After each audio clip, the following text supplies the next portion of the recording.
back from Rattle and Hum, which is definitely my favorite bar in all of Manhattan.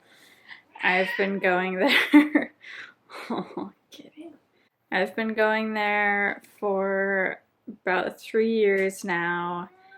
Pretty much every Thursday, my friend and I would go to this bar, and she has been traveling for the last few months, so I haven't been going, but we managed to meet up with a friend of ours tonight, and it was just really nice to be back in that space that really honestly feels like home to me on a Thursday. When we first started going, our regular bartender there was Dave, and he was just the sweetest and always had the greatest beer recommendations. And now he's the manager there, so it's been really great to kind of have that sort of regular spot. And still, even though I haven't been there for 2 months, they know who I am, and Dave stopped by and said hey to us, and we chatted for a few minutes, and it's so nice to have a regular spot. Beast, you're the cutest.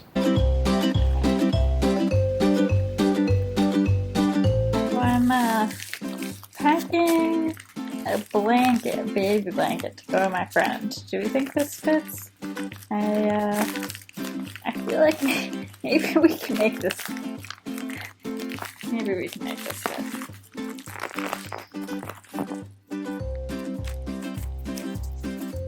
Just have to be sticky. Do it! Do it! Go! It fits the chips, right?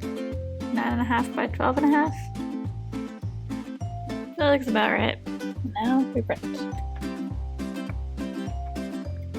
Apparently not. Oh, plugging it in. Is that a thing that we still do nowadays? Aha! Power!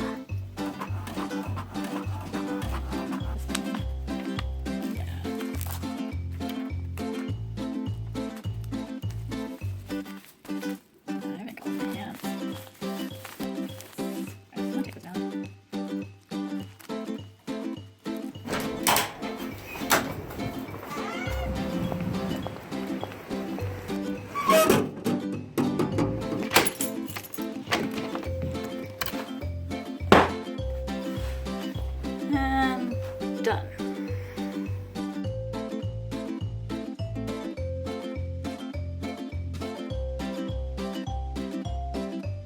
It's hard to vlog every day. Like, just getting the footage and being, energetic and, trying to keep people's attention. It's very tough. We're exhausted. So I just finished watching Vlogumentary, and I have lots of thoughts and feelings now about vlogging, and this is really meta to talk about it, but I think it's a really interesting format. I've always enjoyed watching other vlogs. I always liked the idea of blogging and kind of sharing that daily, the daily life of a person more than just highly curated. As they touched on in the movie, vlogging is still highly curated. You're choosing what to say, you're editing it, and so you're choosing what to put out there. And so it's a really interesting medium, and the movie was fantastic. If you have YouTube Red, I would absolutely suggest watching it. If you don't, you can get a free trial. If you have any interest in kind of the daily vlogging thing or YouTube as a culture, it's really interesting, and this is always something that's really fascinated me about the culture. And yeah, now I'm participating. I've watched a lot of people for a really long time, and it's always felt kind of other that there are people there who are doing this, and you're just kind of you're witnessing it happen, but you're not, I haven't really felt a part of the community until recently, and even still it's not quite the same. I'm not in it in the same way that a lot of people are. It's a weird thing to aspire to as well. I want to be in it. I want to be more a part of the community, but it's such a weird thing to aspire to, and I think so much of it comes around to the idea of just how narcissistic it is that you have something interesting to say that other people want to hear, and that your life is interesting that other people want to witness. It's not just being a writer or a musician or something like that. It's your life and the little bits and pieces that make that up. So I'm interested to see what happens